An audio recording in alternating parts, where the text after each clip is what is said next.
আসসালামু আলাইকুম। সম্মানিত ভিউয়ার্সগণ, আজকে অফিস থেকে ফেরার পথে গাজা দেখলাম। রাস্তায় এসে দেখি গাড়িগুলো সব বন্ধ। গাড়িওয়ালাকে বললাম, যাবে মামা? না, যাবো না। গেলে ভাড়া ডাবল লাগবে।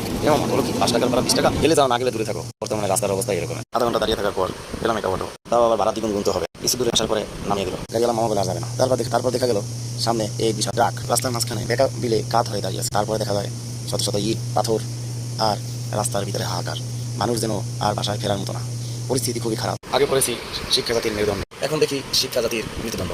রাস্তার ভিতর ভয়ে ভয়ে গার্মেন্টস শ্রমিকরা হেঁটে চলছে। সারাদিন কাজ করার পর শ্রমিকরা পায়ে হেঁটে বাসা যেতে পারছে। রাস্তাঘাটের যে অবস্থা দেখলে মনে হয় যে যুদ্ধক্ষেত্র। এই যে আমাদের বাংলার স্বাধীনতা, স্বাধীন ভূমিতে বাস করি, অন্যের কথায় ওঠা বসা করি, তারপর দেখতে থাকুন রাস্তাঘাটের যে অবস্থা। শ্রমিকরা হেঁটে হেঁটে যাচ্ছে। কাশপুর ব্রিজের নিচ থেকে শুরু হলো, এখান থেকে পুরো রাস্তায় জ্যাম, গাড়িগুলো সব বন্ধ, মানুষ পা হেঁটে যাচ্ছে। কাশপুর ব্রিজ পার হতে মিনিমাম 30 মিনিট সময় লাগে। তো আমরা চলছি।